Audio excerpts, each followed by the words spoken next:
Bismillahirrahmanirrahim. Muslim groups all over the world have ignited a passionate movement to bring back the real wealth-based economic model on gold, dinar and silver dirham. What is your stand on this re-implementation of the dinar and dirham movement, which is considered to be a form of jihad in the Muslim Ummah? Bismillah ar-Rahman ar-Rahim. Alhamdulillah, it's raining outside a little bit. Water is coming down. This is a real question. But you're asking me, so I'm going to give you an answer. It is like you're saying we must fix the roof of this building. It's very important. You must fix the roof because there are holes. Rain coming, snow coming, no good. It's very important. It is obligation to fix the roof. You say that's true. But we don't even have the walls. There's no building. There's no foundation. The whole building is gone. There's only the roof on the ground. You want to fix it? What good is it going to be if it doesn't have columns, pillars, if it doesn't have a foundation, if it doesn't have a wall? And this is only a building. So, is it important to bring back the gold and silver into Islam? Of course it is. Yes. But what is the foundation?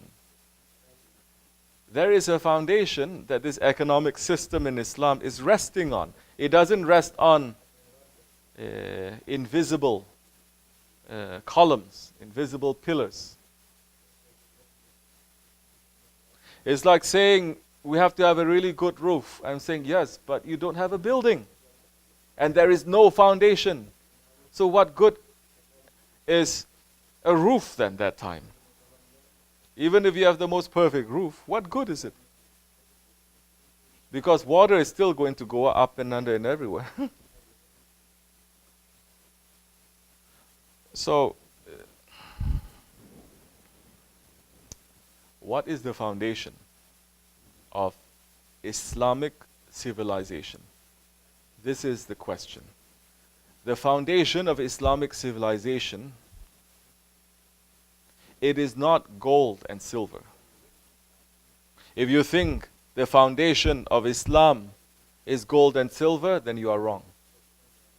Because Prophet ﷺ did not build this religion and this community in Mecca or Medina on gold or silver. After he passed ﷺ from this world, Hazrat Abu Bakr Siddiq took over.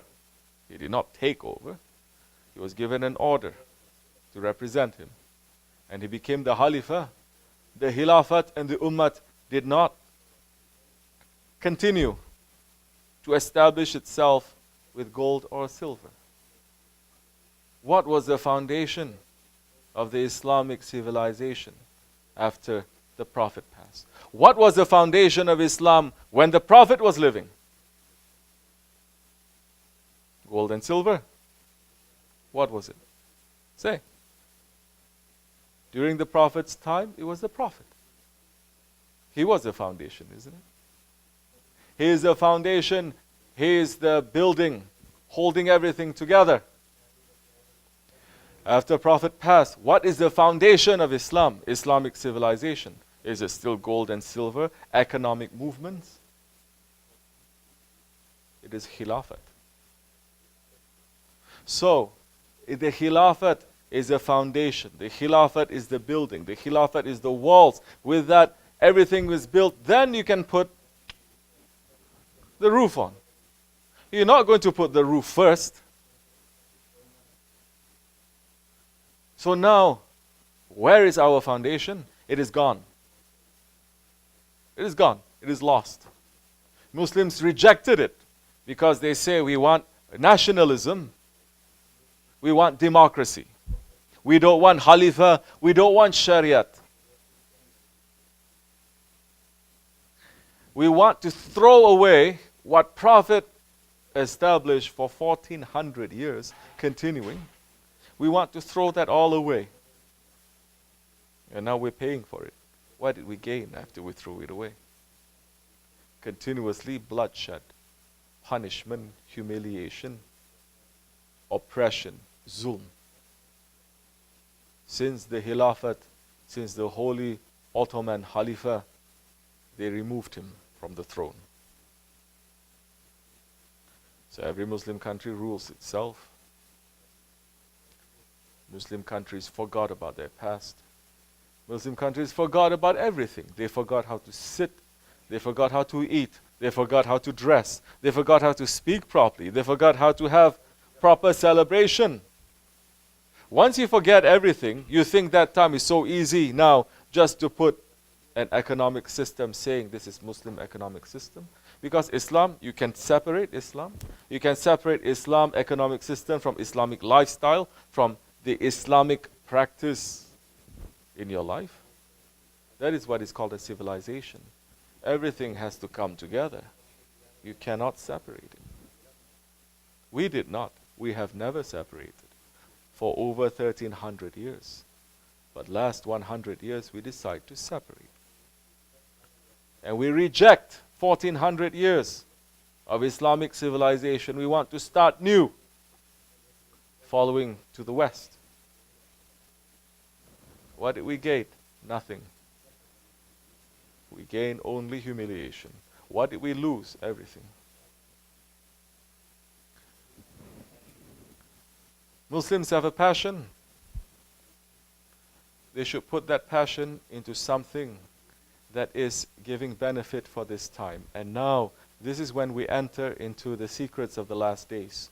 This is when we enter into the knowledge of the awliya Allah. This is when we enter into the knowledge that is going to benefit you. Not just knowledge, but knowledge that is going to benefit.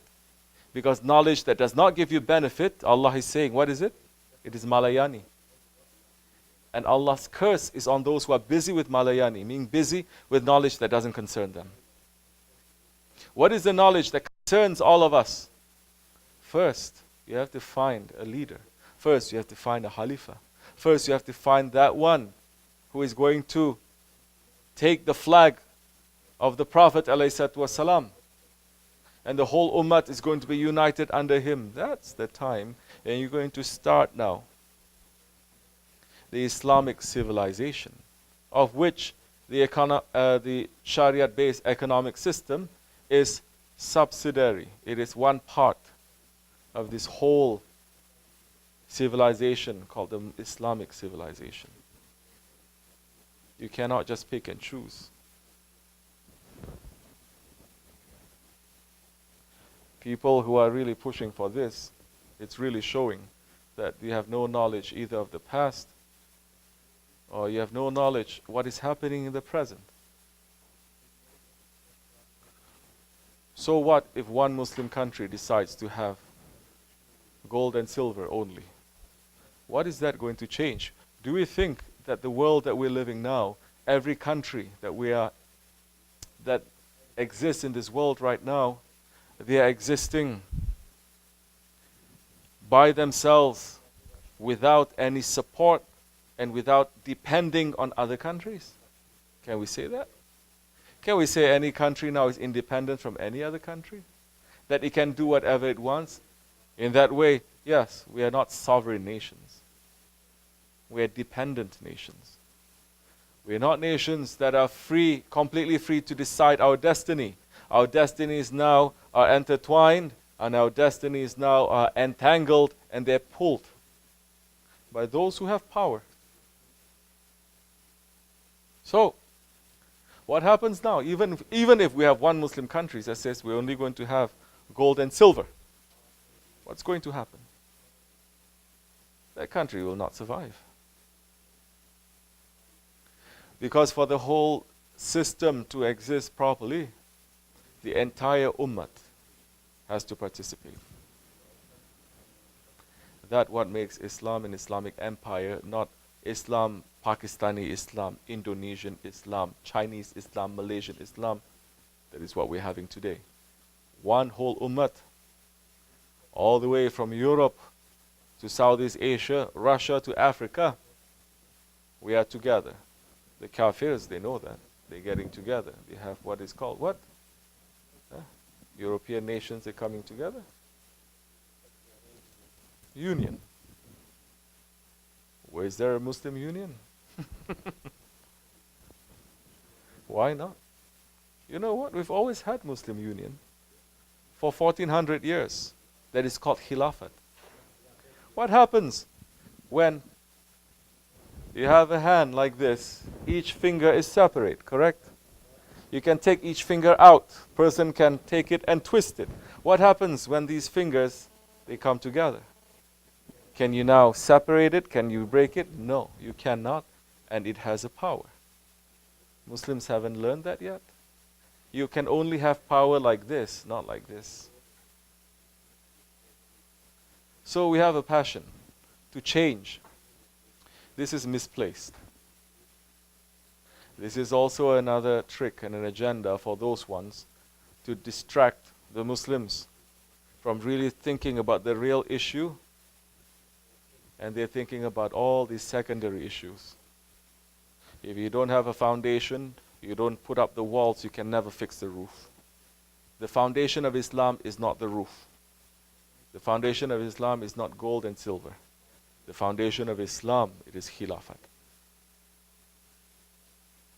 Now somebody may ask me, there's so many Khilafat groups speaking out there saying we have to have Khilafat. Okay, go and take a look. First, the Aqidah has to be proper. If the Aqidah is not following Ahl Sunnah, if they're calling themselves Wahhabis or Salafis or any of these ones, they're not following Ahl Sunnah wa Jama'ah, Aqidah is wrong. Even if they're calling for Khilafat, something is wrong there. Be careful. Watch. Look with the nur of Allah if we are believers. Those ones who are saying we can transform the world and the ummah by adopting the gold and the silver, another thing they don't understand is what is going to happen in this Akhir Zaman.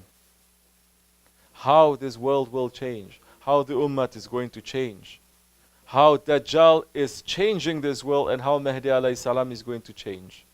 Any change that is coming to this world as an ummah is not going to be because of individual countries or individual groups here and there calling for individual things. No. It is through heavenly connection. It is through Sultan al-Awliya. It is through Hazrat Mahdi alayhi salam that is going to be appointed. That is what we're busy with. To clean ourselves and to be ready to tell the difference that time between haq and batil, so that when Hazrat Mahdi alayhi salam comes, we are ready. Ready with what? Being clean, not ready with knowing gold or silver or this or that, no. The first thing when Holy Prophet passed, the most important thing was Khalifah, to elect the Khilafat, the Khalifah. That was the first thing that Shaitan managed to enter into the community and to split it. And that fitna continued from that time until today because of the issue of Khilafat. When the Khalifah was removed, and this is something that majority of Muslims, they don't know. They don't want to know. They don't bother to know because they're busy with nonsense things. They're busy with things that don't concern them. Not understanding. You're being busy with things like this. Small things. You're not being busy like this. First thing that happened when the Khalifah was removed, that there was a Khilafat conference among the alims and the ulamas. What happened then? This is history. We're not even touching into spirituality yet. There was a conference, the alims and the ulama say we cannot. We're living now in haram. If the ummah does not have a Khalifa, we're living in haram. We have to elect a Khalifa. Sit over there. We have to elect a Khalifa because it is important. It's never been without a Khalifa in 1400 years. It was so important. It was the most important thing as it was during the Prophet's time when it passed. People were not busy about gold or silver. They were not busy about anything else except for choosing the Khalifah. The most important thing, because with that, then the Ummah can get together. Without that, the Ummah is going to be split. The enemies can come in and it can cripple you for decades. That is what's happening. It crippled us for decades. Almost 1 century now, it's crippled us. So the ulamas got together to elect the Khalifah. Then you will understand how these Wahhabi shaitans, they made a fitna and they called for another conference at the same time. So even now the alims and the ulamas, even if they are going to vote, even if they're going to have a shura, even if they say we have to have a Khalifah, they cannot, because majority of them, they are not meeting there together. They will split. Do Muslims know this? They don't know this. Now we are going to understand who are our enemies. Not to be foolish, naive, innocent ones to say, oh, we don't have enemies, we love everything. No, first enemy is our ego, isn't it? Shaitan, dunya and hawa, these are our enemies. These are the 4 enemies that tariqat is concentrating on. Then, with that understanding and those principles, you'll understand then what are the enemies inside and outside that is stopping us from doing the work that we are doing. Now you're going to see, yes, even if there are 2 billion Muslims, what is stopping for these 2 billion Muslims from moving forward? What are the enemies inside and outside? Who are those ones stopping us from becoming one ummah again? Foolishness will never finish. It is not just to say La ilaha illallah Muhammadur Rasulullah. Everyone is saying it. If that is what is uniting us, why we are not united? It is not just that. It is has to have a Khalifah. So, this is more or less, in a brief summary, our position on this, about the gold and the silver. That we're not saying is wrong, because of course it is Allah's command. Of course, now we're living, but you have to understand, you're saying the economic system is haram, isn't it? Because it's based on paper money. Yes, it is. It is based on credit, it's based on this, it is haram. We know that. How are you going to remove this whole big system that the whole world now is caught into one another, not just by 1, 2 countries declaring that? This whole Dajjalic system has to fall for the new one to come. That it has to happen. But now, it's not just economic system, it is haram. So many systems that we're living in this world right now, it is forbidden by Islam. Think about it. Try to understand. What else that is not according to Islam? Oh, you can count. Endless. Look in the world today. From the way that families to communities, governments and nations, they are ruling, is it according to Islam of 1400 years? Or is it some kind of weird Islam? Or is it something that they are monkeying the West doing? And it is failing. It's failing. It is not succeeding. May Allah bring back our Sultan. May we be ready for that. And may the confusion run away from our association and from this ummah. Fatiha.